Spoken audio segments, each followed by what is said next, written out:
Bienvenidas, bienvenidos a esta nueva entrega, este nuevo capítulo, en donde voy a conversar sobre un tema que llevo algunos años trabajándolo. Ya voy acumulando un poco de experiencia y bastante estudio, ya más estudio que experiencia, ya que llevar a la práctica este tipo de temática es un poco complejo, ya, bastante complejo, mejor dicho. Y es el cáncer, ya. Pretendo en este podcast, en este capítulo, acompañarte en lo que sea que estés haciendo, eh, y dejar sembradas las principales ideas de qué es lo que se trata esta patología, cuáles son los tratamientos disponibles, cuál es la efectividad de los tratamientos disponibles, y bueno, cómo prepararnos ante la llegada posible de esta enfermedad que ya todos sabemos tiene un desenlace bastante trágico, ya que nos conduce a la muerte. Es parte de la historia natural de la enfermedad de el cáncer, ¿no?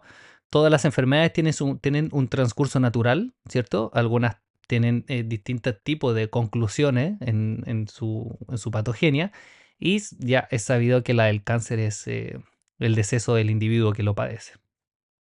Entonces, eh, primero quiero hacer un llamado de atención de la importancia que es letrarse y estar preparados ante esta enfermedad. ¿Por qué? Simplemente o complejamente por la gran incidencia que tiene. ¿Ya? De los que estamos escuchando acá, esta conversación, puede ser tú como oyente y yo como relator, uno de nosotros dos probablemente va a morir de cáncer. ¿Ya? Y esto responde a la estadística chilena, ni siquiera la mundial, porque la mundial es lapidante, la chilena, en el que 3 de cada 4 mujeres y 2 de cada 3 hombres van a morir de cáncer, ya que el año 2019 debutamos como casi uno de los primeros países de Latinoamérica, tendemos a brillar por este tipo de cifras, ¿no? Obesidad, enfermedades, cáncer, en que el cáncer es la causa de muerte número uno, ¿ya? Por sobre los accidentes vasculares que venían siendo los que la llevaban en el ranking número uno, ya el 2019 pasó a ser el cáncer. Y es bastante preocupante esto, ya que nos sumerge en una atmósfera de un poco de más de preocupación de la que yo quizás pienso que debería haber, ¿ok? Una cifra tan alarmante como esta debería instalarse de tal manera que todos entendamos de que es muy probable de que nuestra muerte sea causada por un cáncer, ¿ya? Dentro de las probabilidades que existían antes del 2019, eh, podríamos preocuparnos sobre el infarto, ¿no? O sea, accidente cerebrovascular, cardiovascular. Y ahora no, ahora es el cáncer. Más esta ola nueva, ¿no? Del turbocáncer que se está describiendo desde algunos profesionales rebeldes de la salud en este aumento inusitado, en esta escapada de la curva, esta alza de cáncer en personas jóvenes, muy posiblemente atribuibles a la vacunación por el SARS-CoV-2, que es uno de los fenómenos que los propios laboratorios que crearon estas inmunizaciones han descrito como un efecto, un posible efecto adverso. O sea, lo están diciendo ellos mismos, ¿no? Y ahora lo estamos viendo claramente en las cifras. Alarmante también es el aumento de la cifra del cáncer colorectal en pacientes menores de 45 años, de entre 30 y 45 años. Y hablando, escapándose un poco de la cifra y aterrizándolo a la realidad, yo en mi consulta veo muchos pacientes jóvenes de cáncer, sobre todo mujeres con debutantes de cáncer de mama, cáncer de ovario. Ujú. No así, por ejemplo, cáncer de vesícula, que tiende a ser más en las mujeres pasando la menopausia, posmenopáusica o premenopáusica. Y bueno, que tiene una forma, es un cáncer muy prevalente, ¿no? Pero tiene una forma bastante radical, pero efectiva de prevenirlo, que es extirpando la vesícula, ¿ya? Así que bueno, la verdad me cuesta un poco cómo empezar en esto. Simplemente quizás lanzar una cifra. Según Globocan, eh, cada año hay 14 millones de casos nuevos. Y eso es un montón, ¿ya? 8,2 millones mueren cada año de cáncer, y ese es un 13% de toda la muerte en el mundo. Es un montón. Uno dice 13 a 100, llevándolo a 100. Si uno lo entiende de una manera simple, dice, no es tanto, mi gente, es un montón. Ya, 13%. Si alguien de acá, de los oyentes, se maneja un poco lo que es bioestadística, se da cuenta que 13 es como para volverse loco, ¿ya? Bueno, los países que llevan mayor número de casos, más que nada los hemisferios, está el hemisferio norte de América, bastante concentrado, lo que es norte de Europa, Oceanía, mucho cáncer. Y también se ve una ligera inclinación a los países que tienen mayor desarrollo industrial por cosas que ya más o menos podemos pensar, ¿no? Asia sigue siendo la número uno, seguido por Europa, América, África, al último Oceanía casi nada, en la repartición de los nuevos casos, ¿ya? No de los casos totales.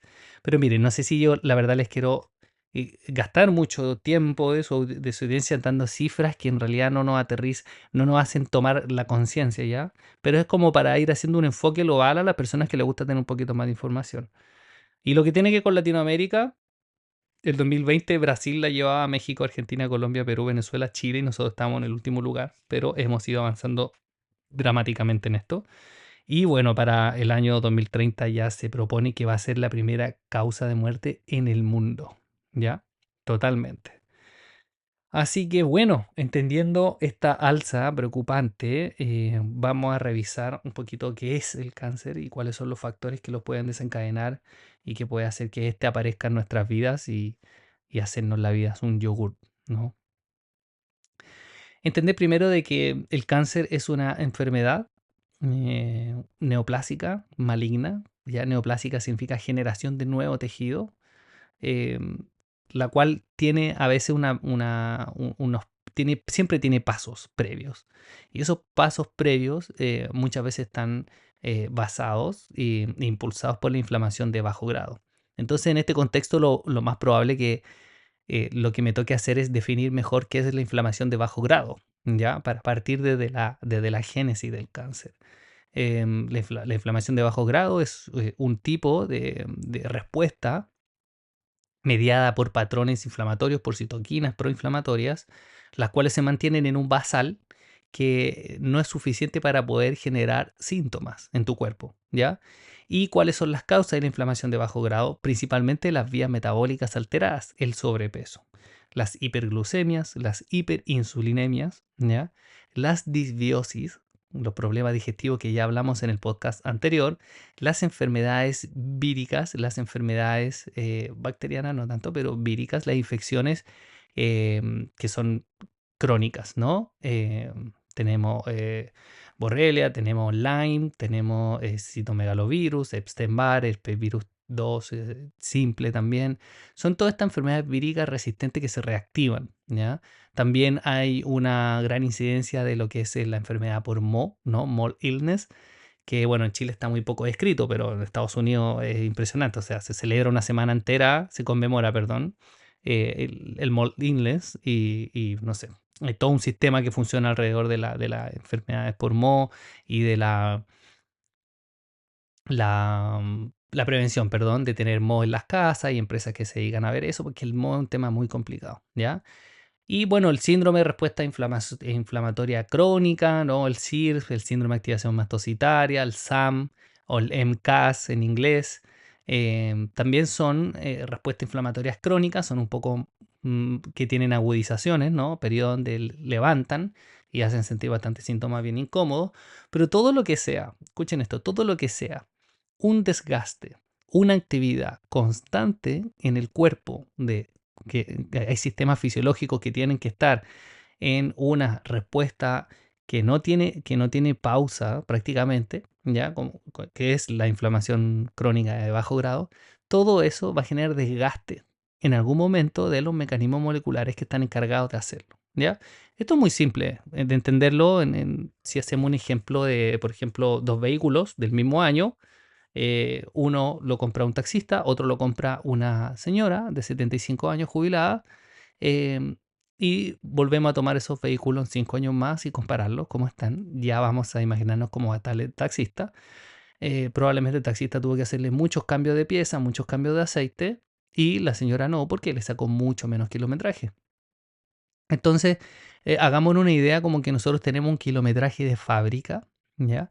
Ese kilometraje podría, si hacemos solo una comparación en solo un punto celular importante de protección del ADN, de replicación de división celular, podríamos hacer un paralelo a iba a decir las histonas, pero esas son proteínas de regulación, a los telómeros, perdón, porque hay que entender de que las células se replican, ¿no? Se dividen constantemente. Nosotros nos regeneramos todos los días. Todos los días nos regeneramos, absolutamente todos los días de nuestra vida, incluso hasta el día de nuestra muerte nos regeneramos. La tasa de regeneración disminuye bastante porque disminuye la hormona de crecimiento, disminuye la melatonina, etcétera, pero todos los días nos regeneramos. Somos sistemas vivos que vivimos una permanente regeneración. Ahora, una cosa es la regeneración basal, digamos, de una persona que se desenvuelve en la vida de forma adecuada o balanceada, y otra es la tasa de regeneración de alguien que todos los días está cometiendo algunas transgresiones físicas, biológicas en su cuerpo, como puede ser adicciones, como pueden ser estas infecciones crónicas, como pueden ser estos padecimientos crónicos digestivos, etcétera. Entonces todos los días hay una inflamación, todos los días se le exige al cuerpo que regenere ciertos tejidos que en la otra persona que no tiene estas condiciones no sucede. Entonces ahí hay como quería hacer una tasa metabólica basal, que sí se puede ver cambiar, pero no responde a todos los fenómenos. Pero ahí sí hay una aceleración, por decirlo así, de un cuerpo y del otro no. Entonces, en esta regeneración, las células tienen que dividirse, por supuesto, y ahí ellas van a proteger su material genético, ¿no? Porque cuando la célula se divide, el núcleo de la célula, que es el que tiene el ADN dentro del ARN, el material genético importante, siempre está ese núcleo, ¿no? Un huevito, un huevito. Ya imagínense un huevo duro. El núcleo es la yema.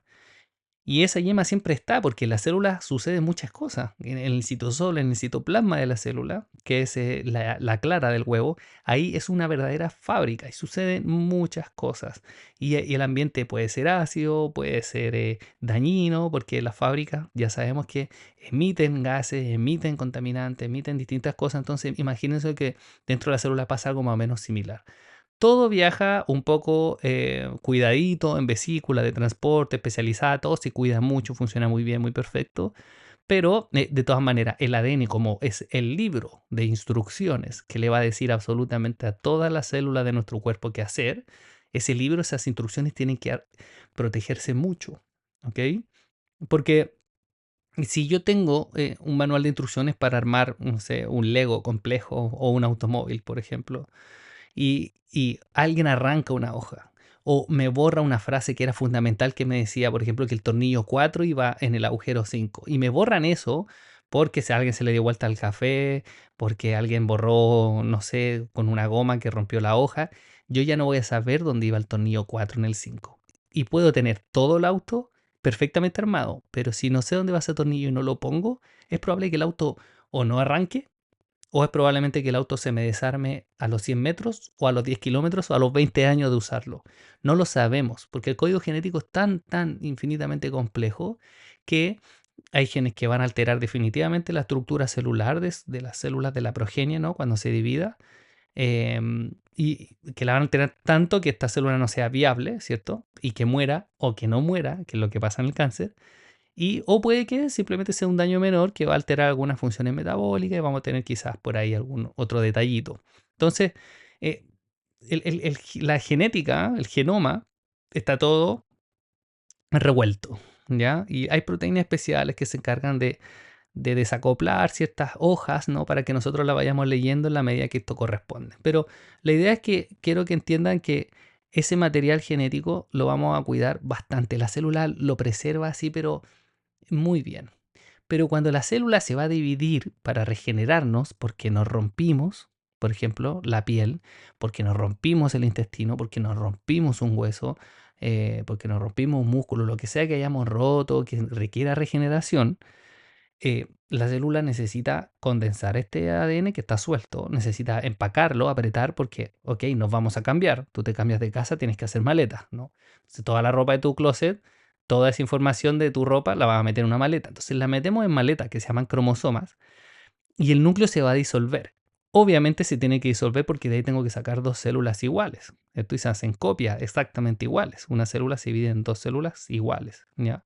Excepto las sexuales. Esas se dividen haploides. Células diploides son nuestras células que se dividen de forma igual. Entonces tomamos todo el ADN se disuelve el núcleo, se expone el ADN al citosol, al citoplasma, donde ya les conté que está sucediendo de todo. Entonces, para proteger estas maletas, estos cromosomas, hay una enzima que se llama telomerasa que genera telómeros, ¿ya? Y los telómeros van en las puntas, como que envuelven estas maletas, ¿ya? Para que todo el ácido y todo el ambiente un poco agresor de la clara del huevo, del citoplasma, del citosol de la célula, en este momento en que va a estar expuesto, no sea dañado ese texto, esa Biblia, esa información tan importante. El telómero va aguantando ahí el ataque del ambiente ácido y tantas cosas, ¿ya? Entonces, estos telómeros tienen una longitud, ¿ya? Y esa longitud, la enzima telomerasa se encarga de mantenerla. En cada división se acortan y la enzima telomerasa después en otra división los va a mantener largos de nuevo. Ya va a generar telómero, que es la capa que recubre el ADN, ¿no?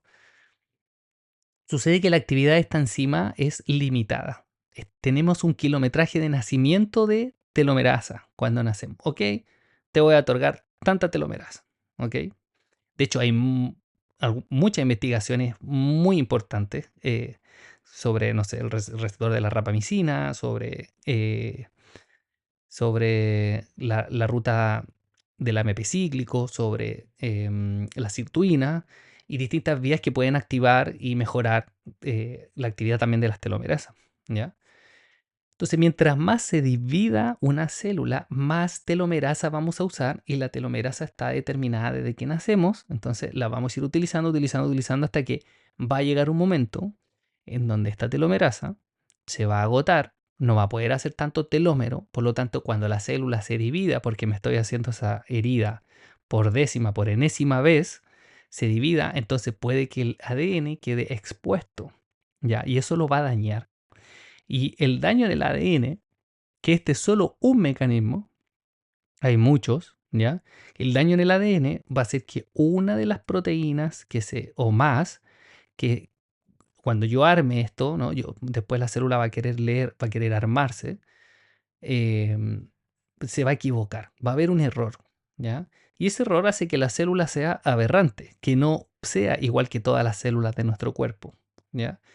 ¿Cuál es la misión de esta célula que es aberrante, que no funciona bien? Es autodestruirse, ¿ya? Es generar apoptosis, muerte celular programada, ¿ok? Eh, ¿Cuáles son las señales de la apoptosis? ¿Cómo la célula dice que debe morir? Hay varias. La ruta más conocida son las caspasas, que empiezan una misión empiezan su camino a través del citocromo P450 y el goteo de calcio intracelular, etcétera. No los voy a aburrir con eso, pero es la mitocondria, ya para que vamos ya afinando. Es la mitocondria. La mitocondria es una de las que tiene las misiones de dar la señal de apoptosis. La mitocondria tiene una membrana, igual que la célula, tienen membranas, ¿ya? Esto es un tema muy complejo, voy rápido, voy avanzando, pero sé que en el fondo me van a ir entendiendo. Y estas membranas necesitan ser permeables, necesitan ser fluidas, porque por ahí va a pasar un montón de información. Ya la célula le dice a la vecina qué hacer, incorpora nutrientes, saca desechos. La membrana es algo muy importante, es toda la comunicación, es la fachada de tu casa. ¿De qué te sirve tener una casa hermosa si no puedes salir? ¿Ya? Imagínate, no tienes ventana o las ventanas no se abren. Te vas a morir adentro, se te va a podrir todo, ¿ya? Entonces, tienes que tener buenas puertas, buenas ventanas, buenas vías de acceso, ¿ya? Y en el caso de la célula, esto depende de la permeabilidad de la membrana, de la fluidez de la membrana. ¿Cuáles son las moléculas encargadas de la fluidez de la membrana? Bueno, una de ellas, el colesterol.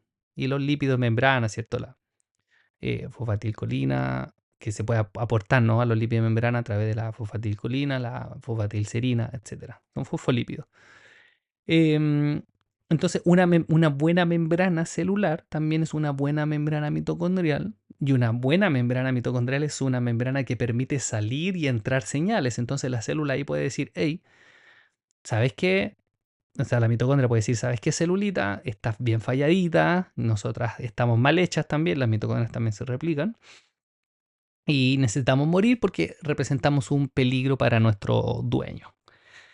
Entonces lanzo la señal. Si la señal sale correctamente, la célula muere. Y si la señal no sale, si la señal se traba, porque la casita estaba muy linda, pero no le hiciste buenas puertas, ¿ok? O se te trabaron las puertas y las ventanas, entonces esa célula no muere. Y una célula aberrante que no responde a las señales del cuerpo, porque ya se dañó el ADN, ya no pertenece a la organización del cuerpo, porque tiene otro código, es una célula rebelde, ¿no? Tiene otro código de ética, digamos. em, es capaz de reproducirse cuantas veces quiera, hacer lo que quiera, viajar a donde quiera y eso, y no quiere morir simplemente. El cáncer es un... Algunos dicen que es es una enfermedad viva, ¿no? Porque no quiere morir, no quiere desaparecer. Un virus se reproduce tanto hasta que puede dejar de reproducirse. Las bacterias compiten entre todas, todo, pero el cáncer quiere crecer tanto, tanto, tanto que acabe contigo, ¿vale?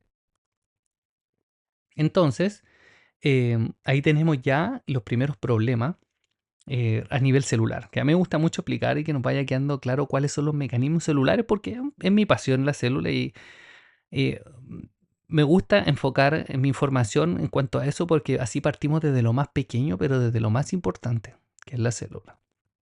Entonces, ya tenemos un caso, mucha replicación, una herida constante, constante, constante, constante en el cuerpo, que no para, que no para. Entonces ocupo todas mis telomerasas y además que estoy inflamado y además que hay radiación y además que no como bien y además que tengo penas y conflictos emocionales y además que tengo un sistema inmune bajo. Todo esto se mezcla. El cáncer es multifactorial, multifactorial, que quede claro eso. Y finalmente eh, termina fallando el ADN. Ya, esa es la teoría, esa responde un poco, en parte, a la teoría genética. Hay dos teorías grandes del cáncer, que es la genética y la teoría metabólica, que ni una se superpone a la otra. O sea, mejor, ni una comanda 100% el proceso, sino que se superponen y todo. Y la genética es la que se mantenía antes, que el cáncer es hereditario. Hoy día podemos ver de que en realidad lo que tiene la última palabra no es la genética, sino es la epigenética. Y aquí queda otro concepto que desarrollar. La epigenética son todas las cosas que suceden a tu alrededor, todo lo que haces, todo lo que piensas, todo lo que vives, que no necesariamente, que no está dentro de tu ADN, está fuera de tu ADN. ¿Ya? Tu ambiente, tus emociones, tus pensamientos, tu alimentación, tus hábitos de ejercicio, de tomar sol, de todo eso va a influir directamente en qué página del ADN abrimos y cuál cerramos. Porque nosotros en nuestro ADN tenemos oncogenes. Tenemos protoncogenes y tenemos oncogenes. O sea, tenemos genes que son capaces de generar cáncer directamente. ¿Ya? Y esos genes se van a activar o se van a inhibir dependiendo de dos procesos complejos, que es la acetilación y la metilación, que eso ya meternos muy profundo. Pero para hacerlo más simple, esa lectura también depende de las histonas, que son proteínas que se activan para abrir esa página y estas histonas están comandadas por estímulos epigenéticos, ¿ya? No todas, por supuesto. Hay otras que funcionan porque tienen que funcionar respecto a los procesos celulares correspondientes, porque la célula se mantenga viva y genere todas sus funciones, pero muchas tienen factores epigenéticos. Entonces, a esta frase la dije alguna vez, la escuché, no me acuerdo dónde es, por lo menos 10 15 años. Y después la he visto que ha salido en redes sociales, que bueno que se hizo más famosilla. Es la genética carga el arma. ¿Ok? Tú, de tu familia, de tu madre, de tu padre, tus abuelos, puedes traer cierta carga genética de cáncer. Pero la epigenética es la que dispara el arma. ¿Ok? Eso hay que tenerlo claro. Entonces, podemos tener las balas, ¿sí? Pero si nadie dispara esa arma, no pasa nada. La epigenética va a ser finalmente la que la dispara. ¿Ok? Entonces, tenemos células que se dividen constantemente por una lesión, tenemos fallos en el ADN provocados por la constante replicación y dentro de esta constante replicación, además que se desgastan los telómeros, tenemos los factores que inciden en el fallo del ADN directamente. ¿Cuáles son esos factores? No los voy a alcanzar a nombrar todos, por supuesto, pero sí los principales. Los principales son los carcinonígenos, ¿ya? O los cancerígenos, si lo quieren. Los cancerígenos. ¿Cuáles son las sustancias más cancerígenas? ¿Cuáles son las noxas? ¿Cuáles son los elementos más cancerígenos que hay? El primero, un rey de todos, son las radiaciones ionizantes. ¿Ya? Rayos X, ¿ok? Y toda la radiación que tenga que ver con el PET, el escáner. No, la resonancia magnética no. Ojo, la resonancia magnética nuclear es por emisión de positrones, no tiene radiación, pero el escáner, la radiografía y todo eso radioactivo, ¿no? El Chernobyl, por ejemplo. Todo el material radioactivo es una radiación ionizante y esa daña directamente el ADN. Es tanto lo que daña el ADN que para el cáncer uno de los tratamientos que para mi punto de vista es controversial, que siento que con mucha responsabilidad digo esto, siento que a veces genera mucho más daño de lo que verdad ayuda y quizá de forma paliativa anda muy bien, pero como tratamiento tengo bastantes reservas, es la radioterapia. Entonces, la radioterapia se dirige toda esa radiación ionizante a un punto preciso, ojalá lo más preciso posible, y ahí se apunta al tumor y es capaz de quemar el tumor, de desecarlo completamente. ¿Ya? Y eso es radiación. Entonces, eso genera tantas mutaciones en el ADN ya mutante de la célula cancerígena que la célula cancerígena no se puede reproducir, simplemente falla inmediatamente, rompe el ADN directamente. ¿Ok? Y bueno, de pasada, lamentablemente, rompe tejido sano y genera cáncer después. Ya tiene el efecto secundario de la radioterapia, generar cáncer. Muy loco, ¿no? Tratamos cáncer con algo que genera cáncer. Y bueno, después, pegadito, vienen lo que son todos los pesticidas, herbicidas, algicidas, todos los sidas, ¿no? Todas las sustancias químicas que son biocidas, que asesinan a formas de vida. Entonces ya debes entender de que se asesinan formas de vida pequeñitas, ¿no? Como bichitos, como alguitas, como malecita, también va a asesinar formas de vida pequeñitas como tus celulitas. ¿Ok? Y quizás no siempre te sometes a radiaciones ionizantes. Espero que lo hagas muy pocas veces en tu vida. Una sola un solo escáner, ¿ya? Un solo TAC, tiene como 80 veces la radiación que deberías recibir durante toda tu vida. Es una locura. Em, pero lo que sí haces es comer pesticidas a diario. ¿Ya? Comes pesticidas, comes herbicidas a través de las verduras que compras en la feria libre, peor aún en el supermercado, que son las que más pesticidas tienen. ¿Ya? Por eso es tan importante comer orgánico, comer ecológico o, si compras verdurito, remojarla media hora, 20 minutos en agua con bicarbonato. ¿Vale? Entonces, de ahí le baja un poco la carga de pesticidas. Y bueno, después de los herbicidas, pesticidas, insecticidas, también son muy cancerígenos, vienen ya las sustancias por las cuales se nos cuelan los alimentos porque queremos o no queremos, en fin. Y ahí están las nitrosaminas, los benzoafapirenos, el furano, las aminas heterocíclicas, los compuestos hidrocarburados aromáticos policíclicos, acrilamida, no sé si ya la dije.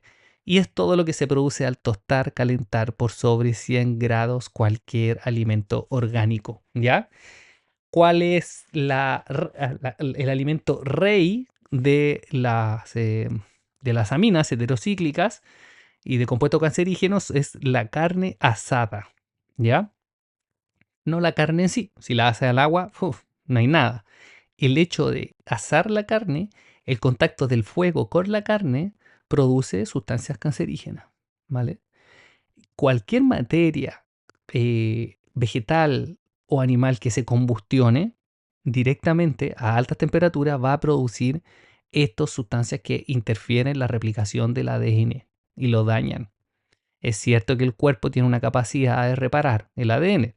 La misma ADN polimerasa, que es una enzima que se encarga de duplicar el ADN, tiene una capacidad de proofreading que se llama, que se devuelve cuando insertó una secuencia que no correspondía y la puede reparar. Pero nuevamente digo, abusamos de esos mecanismos hasta que se desgastan. Como comer asado todos los fines de semana, por ejemplo, ¿no? Bueno, el hígado se encarga de limpiar bastante estas cosas, excepto la reacción ionizante, ahí no hay nada que hacer. Pero el hígado también se sobrecarga porque también lo vamos utilizando, no les vamos dando los espacios, los ritmos circadianos y todo lo que tiene que ver. Entonces también ahí vamos generando daño por acumulación, ¿no? Y si ya tienes problemas de toxificación hepática por polimorfismo y tantas cosas que la pretendo hablar también en algún otro podcast, entonces este riesgo aumenta bastante porque se acumulan estas sustancias mucho más rápido que en una persona que no tenga estos polimorfismos. Que son nuevamente cambios en la secuencia del ADN, nuevamente el ADN sale al baile, en que hace que la función del hígado no funcione, no sea óptima, la función de detoxificación fina, bioquímica, no sea óptima. ¿Ya? ¿Se acuerdan que dije que el ADN podía tener pequeños fallos? que no iba a generar una célula cancerígena inmediatamente, pero sí iba a generar una célula con algún otro detalle, una célula viable que funciona, pero que en algunos aspectos no está funcionando al 100%. Es como una célula neurodivergente, por decirlo así, que la neurodivergencia hace que, bueno, somos seres distintos, simplemente que hay algunas capacidades ejecutivas que no las podemos hacer tan bien. Bueno, hay algunas capacidades ejecutivas que las células no van a poder desarrollar del todo porque tienen una mutación pequeña en el ADN. Y volviendo a los cancerígenos, está esto de la carne, sobre todo hecha en brasa, cuando el carbón no está del todo negro y está gris. O sea, perdón, no está del todo gris, no ves toda la parrilla gris y hay partes negras. O sea, hay carbón que no se ha combustionado del todo. Eso también provoca bastante contaminación de compuestos cancerígenos en la carne, ¿ya?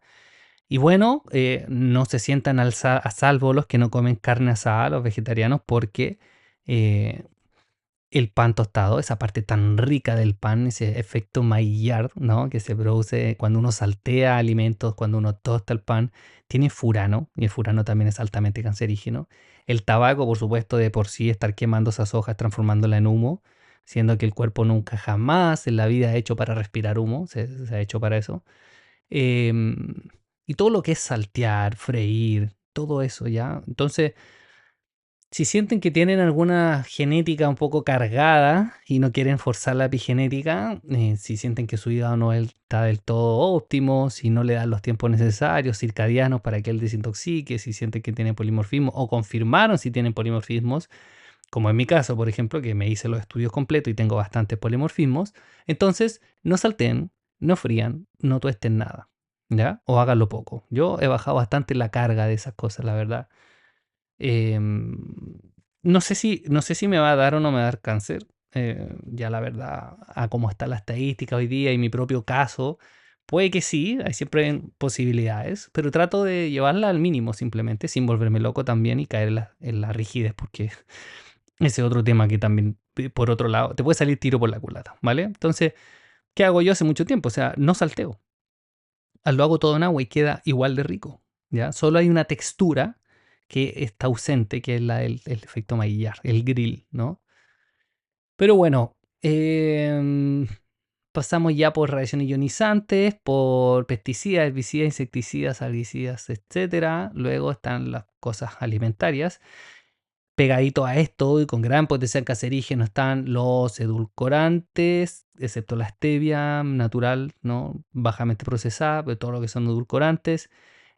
Por supuesto, los más antiguos, el fumato de sodio, el fumato potásico, la famosa sacarina, ¿se acuerdan qué malo era eso? Qué aberrante era.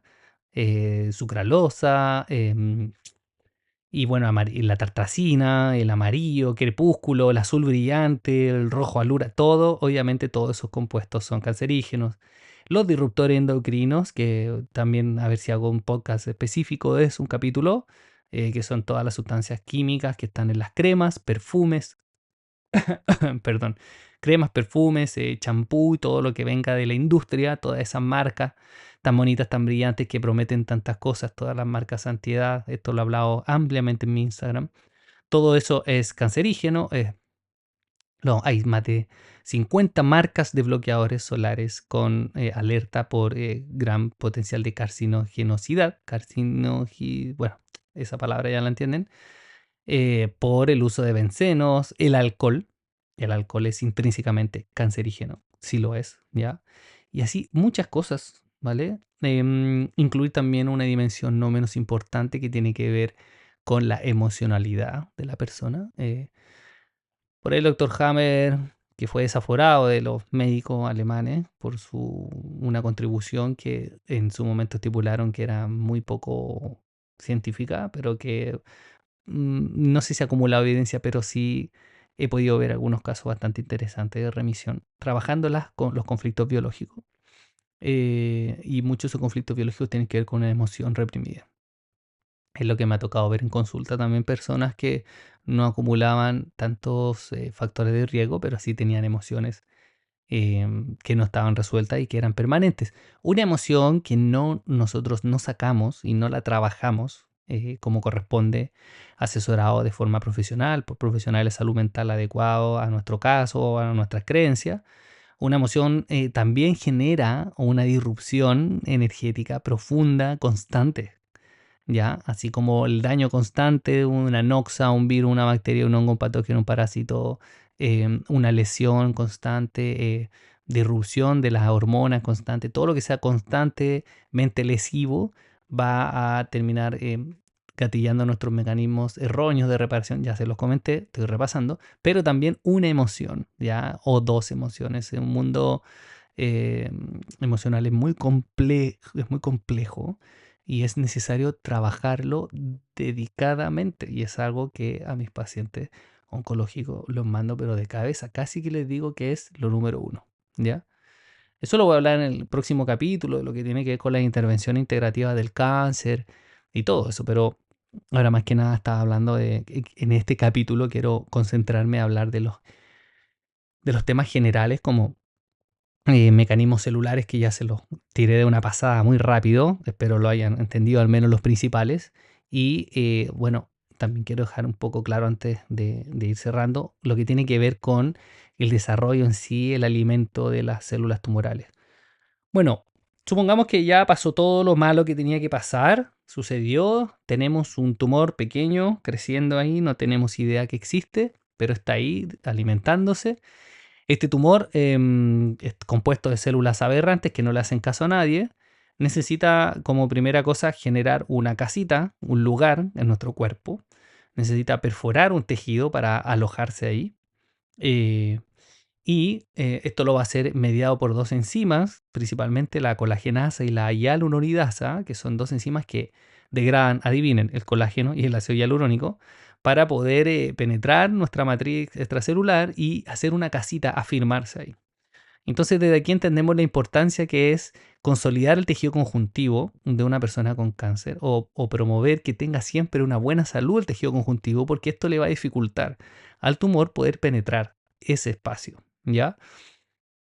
De ahí siempre la importancia de consumir buenas fuentes de colágeno marino, animal, colágeno que funcione, silicio, vitamina C, zinc, glicina, lisina, prolina y distintos aminoácidos que tienen que ver con la buena consolidación de la matriz extracelular junto con tomar sol, hacer ejercicio, etcétera.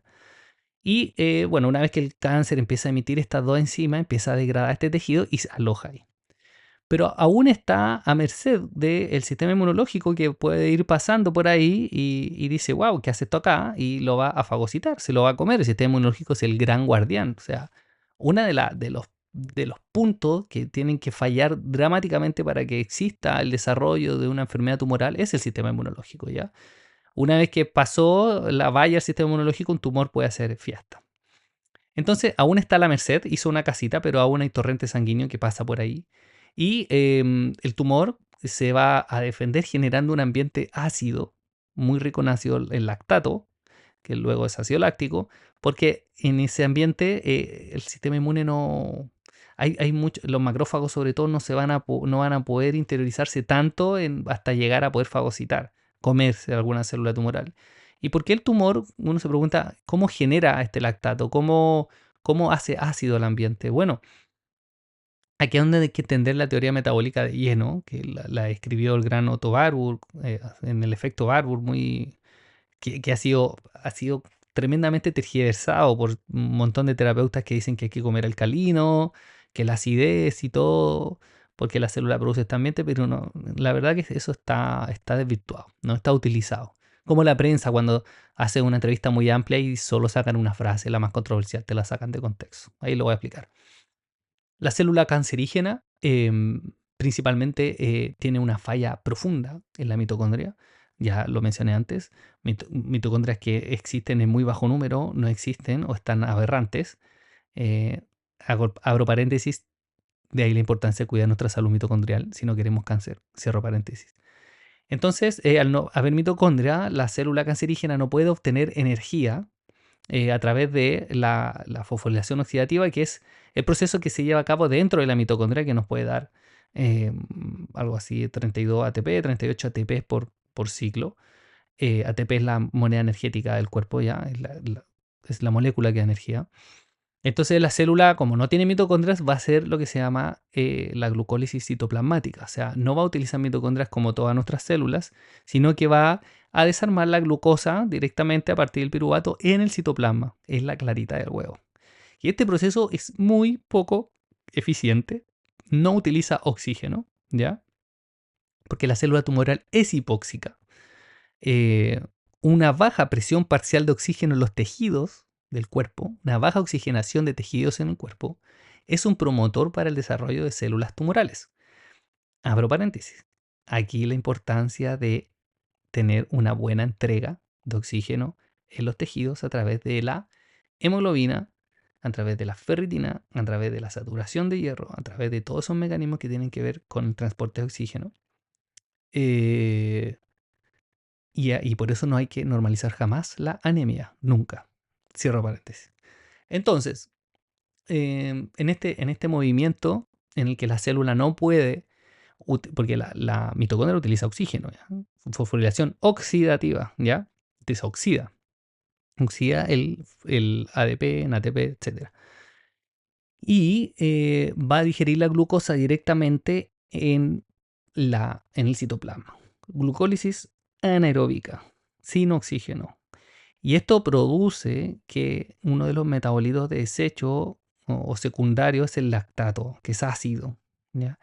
Por cada ciclo de la fosforilación oxidativa, una célula cancerígena va a producir 2 ATP. Nada, comparado con los 38 que hace el oxígeno, comparado con los 120 y tantos que hace el metabolismo de la oxidación de las grasas. De ahí lo importante es aprender a oxidar grasas y la energía linda que produce las grasas, no así los carbohidratos.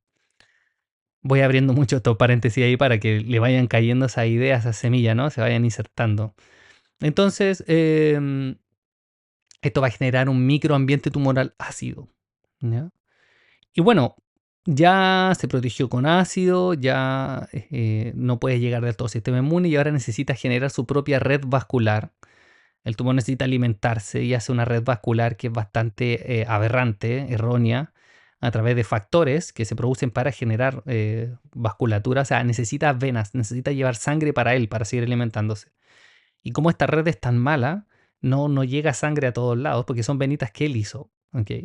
No va a llegar a todos lados y hay células que van a morir, que se van a necrosar, y la necrosis genera más inflamación, y más inflamación es más cáncer. Entonces, es una enfermedad, a ver, yo que ya puedo concluir un poco después de haber estudiado en profundidad, en la profundidad que he podido, la biología tumoral es tremendamente perfecta, inteligente y, y sagaz y autómata y eficaz en su reproducción, tanto así que te puede llevar a la muerte en un periodo muy corto de tiempo. ¿Ya? Un avance súper violento. Que hay muchos mecanismos, ni por cerca alcanzo de hablarlos todos acá y tampoco el objetivo, en el cual el tumor puede ir creciendo. Pero estos tres son los principales, digamos. O sea, la capacidad de invadir el tejido, la capacidad de eludir la acción del sistema inmunológico y la capacidad de generar su propia red vascular. Entonces, eh, la importancia de un tratamiento integrativo, y aquí lo digo muy claro, integrativo, no un tratamiento moderno que llámese quimioterapia, que tiene 80 años y hasta ahora el cáncer ha aumentado un 300%.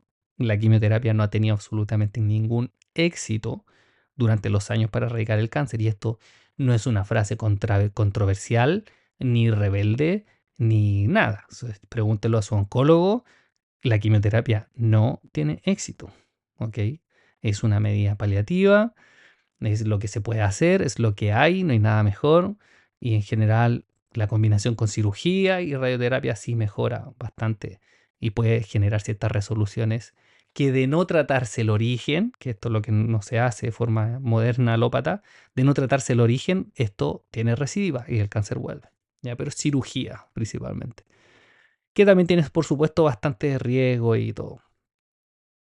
Entonces el tratamiento integrativo, al menos el que yo llevo trabajando hace algún tiempo y estudiándolo y viéndolo, los pacientes y midiéndolo, tiene que ver con, primero, detener las rutas metabólicas, la ruta que la célula tumoral elige para prosperar, ¿ya? mTOR, por ejemplo. mTOR, que es la ruta del crecimiento. Ruta que se utiliza y se abusa bastante en las personas que les gusta crecer, ¿no? A todo nivel. ¿Te gusta crecer con músculo o te gusta crecer con grasas de dietas de cafetería? Bueno, obviamente una te va a llegar al alcance más rápida que otra, pero abusar de mTOR de una ruta de crecimiento tampoco es sano.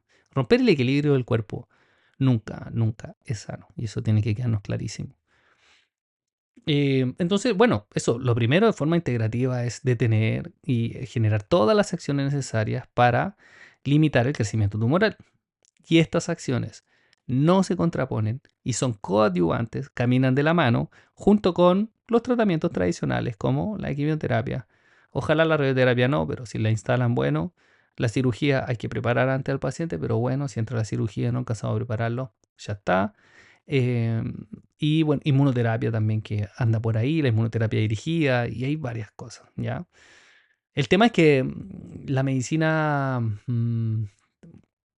industrial se predispone a negar el aporte del tratamiento integrativo y no así el integrativo hacia la medicina industrial. O sea, nosotros jamás vamos a hablar o sea, vamos a decirle al paciente, no haga la quimioterapia, no haga la cirugía, no.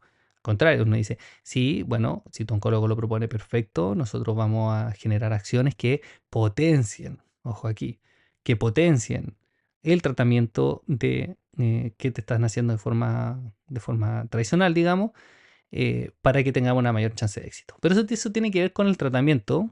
Creo que me salté unos cuantos pasos clásicos de mí, em, pero para que se vayan haciendo una idea de que entendiendo cuál es la biología tumoral, cuáles son los mecanismos que utiliza la célula, entonces uno va dirigiendo el tratamiento para aportar. Siempre se busca el aporte y no la competencia. ¿Ya? Eso es muy importante. Un cáncer es una enfermedad que tiene un desenlace fatal y no queremos estar compitiendo entre quién es mejor, quién hace las cosas bien, mientras al medio hay un paciente que se está debatiendo entre la vida y la muerte. Eso no se hace. ¿Ok?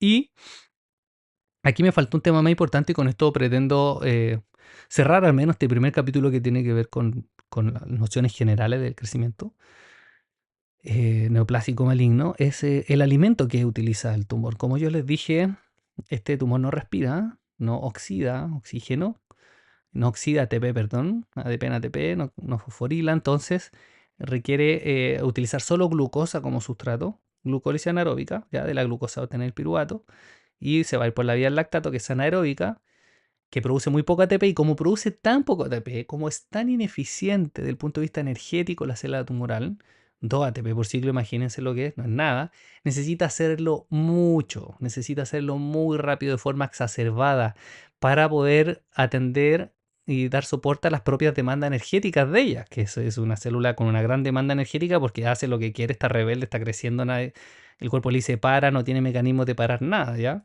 Está una célula hiperventilada. Y por ende va a ser mucho este proceso, esta glucólisis, para poder mantener su energía. Y esto lo podemos ver a través del efecto Barbour, ¿ya? Y esto todos los médicos, todos los oncólogos del mundo lo ven y todos deberían tomar conciencia de ver al menos, de poder responder bien cuando el paciente le pregunta, ¿qué como, doctor? ¿A qué voy? Uno de los exámenes gold estándar hoy en día para poder ver el alcance del tumor, si hay metástasis, el tamaño y la avidez que tiene este tumor por la glucosa, porque acuérdense que no está respirando, está rompiendo la glucosa, el azúcar, es el PET-CT, tomografía axial computarizada por emisión de positrones, que lleva un medio de contraste. Este medio de contraste va a ser el que en pantalla vamos a ver de forma luminosa, fluorescente, porque al paciente se le inyecta 18 fluoxideoglucosa. A ver si la dije bien, sí, creo que sí, sí. La he repetido tantas veces, al final es como 18 FDG. Y esto es nada más que glucosa marcada con flúor. Entonces todas las células cancerígenas de tu cuerpo que estén comiendo azúcar de forma desmesurada van a brillar en el monitor. ¿Ya? Entonces, los tumores se ven brillantes. El cerebro se ve brillante porque el cerebro es el campeón de comer glucosa. Entonces, el cerebro se ve brillante. y todas las otras partes de tu cuerpo se ven brillantes, porque ahí hay una hipercaptación metabólica. Así mismo está definido, hipercaptación metabólica. Y esa hipercaptación tiene una medida que se llama submax, S-U-P corta, max. Y el submax indica la avidez que tiene ese tumor por la glucosa. Podemos encontrar submax de 8, de 13, de 20 y tantos, de Dios no quiera de 30 y tantos. Mientras más alto el submax, peor pronóstico tiene un poco el paciente porque son tumores demasiado ávidos de glucosa. Entonces el tumor se alimenta ávidamente de glucosa. Y aquí esto los oncólogos lo saben.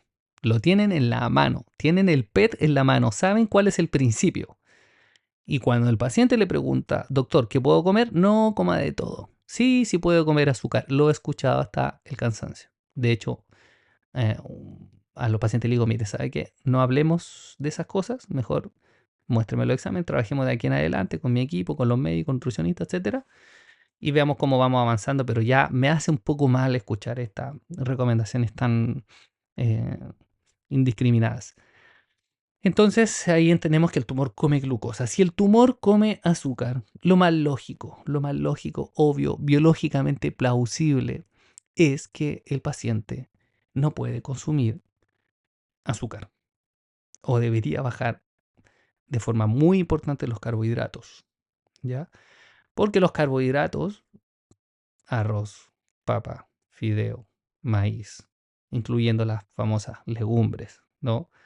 Em, pan, fruta, ¿ya? Todos estos carbohidratos, los tubérculos, camote, papa, yuca, boniato, etcétera, zapallo, se transforman rápidamente en el cuerpo a través de la amilasa que rompe las cadenas amiloideas, se transforma en glucosa directamente. Y esa glucosa va a ser absorbida por principalmente quien en el cuerpo aquí está comiendo 20 veces más rápido de lo que debiera comer glucosa. ¿Quién se va a llevar la mayor cantidad de glucosa? Obviamente los que están desesperados por ella y que son estas células tumorales hipercaptantes, porque el examen nos los está diciendo directamente. No podemos negar lo que científicamente está frente a nuestros ojos, ¿ok? Por ende, es importante que el paciente baje la cantidad de glucosa de su dieta. Y aquí es cuando empieza el debate infinito de los plant-based, de los vegetarianos, de los veganos, de que la carne causa cáncer. Bueno, la carne industrial, por supuesto, que te va a causar cáncer. O sea, han visto esos animalitos y todo lo que le inyectan, esos factores de crecimiento y esos antibióticos que anulan tu microbiota, una microbiota mala va a generar múltiples procesos inflamatorios que te van a llevar al cáncer o directamente al cáncer. Ya existe el oncobioma, está ya estudiándose como la influencia de la microbiota te puede llevar a procesos cancerígenos, oncológicos, obvio. Entonces la carne, la culpa no la tiene la carne, la culpa la tiene la industria siempre, ¿no? Es como el monocultivo y la industria del extractivismo del eucalipto y del pino. El eucalipto es un árbol hermoso, el pino también. La culpa no la tienen ellos, la culpa la tiene el monocultivo, ¿no? No respetar la naturaleza. Y aquí pasa igual. Pero bueno, ese es otro tema que también da para un montón de rato. Lo importante es entender que eh, la célula está vida por glucosa, bajémosle la glucosa al paciente. Que coma cetogénico, ojalá, y en algunos momentos antes de la quimio y todo, hay una cierta estrategia de meter carbohidratos porque así la célula despierta su avidez por el carbohidrato y entra el agente quimioterapéutico al otro día. Carboplatino, cisplatino, Plaxi-Guantel y tanta cosa. Y ahí también generamos algún efecto. Y ahí entra el camino de los tratamientos que buscamos análogo de la glucosa. Hasta ahora lo único que tenemos es las corbatos aquí en Chile, la vitamina C endovenosa en altas dosis y todo, pero eso quiero hablarlo como respecto a los tratamientos y la importancia que va a venir en el próximo capítulo probablemente. ¿Ya? Bueno, y lo peor, hay gente que cuando el tumor se aburre de comer glucosa o le cortamos toda la glucosa, por eso también hay que tener cuidado con la instalación de una dieta. Él cambia la vía y empieza a comer glutamina, y glutamina sí que hay mucha glutamina disponible en el músculo. ¿Ya? El músculo está compuesto en gran parte de glutamina. Entonces el tumor cuando se pone ávido por la glutamina termina acotando toda esta reserva del paciente comiéndose los músculos, y ahí es donde vemos la caquexia. Estos pacientes completamente flaquecidos que perdieron toda su masa muscular por los tumores. Y este estado ya creo hasta ahora, según lo que he investigado y visto, a mí me apasiona mucho este tema, ¿vale? No sé si se nota. eh, Nadie ha podido salir de la caquexia. ¿Ya? Sí, hay muchas reversiones, muchas, de verdad, me gustaría que investiguen bastante. Hay muchas reversiones de cáncer etapa 4, metastásico a distancia, etcétera. Pero el de la caquexia, el estado es francamente irreversible. ¿Ya? Una vez que el tumor aprende a comer glutamina, nadie lo puede dar vuelta. ¿Ya? Porque todo nuestro cuerpo tiene mucha glutamina disponible en la masa muscular. Bueno, probablemente se me quedan bastantes cosas en el tintero. Siento que fue un revoltijo de conceptos. Espero haya quedado claro. Me han dicho múltiples veces que tengo como cierto don, no sé si considerarlo un don, no alimentemos más el ego de los que lo necesita, pero una facilidad, digámoslo, una facilidad de plasmar conceptos complejos y tratar de explicarlos para que sean entendibles en la mayoría de la población, ¿ya?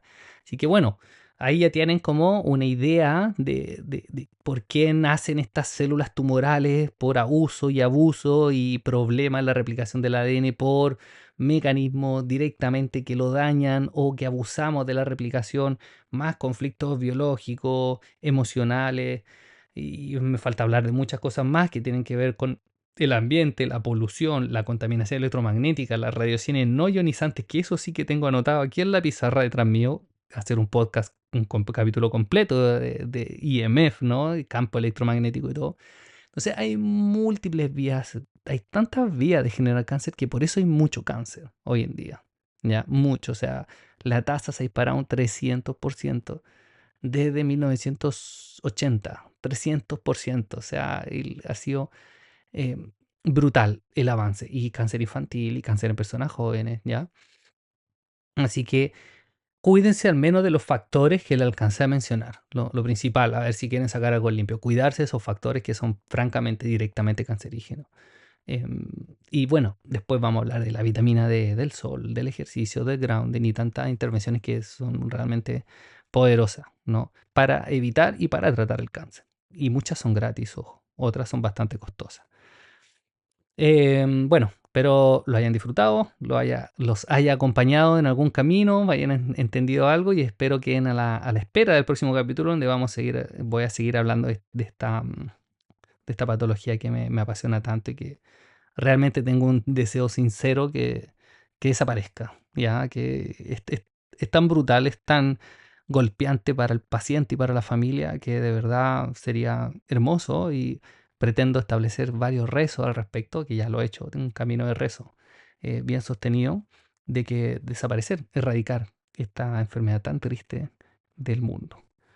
Les dejo un abrazo y que tengan un bonito día si me escucharon de día o una buena noche si escucharon esto de noche. Adiós.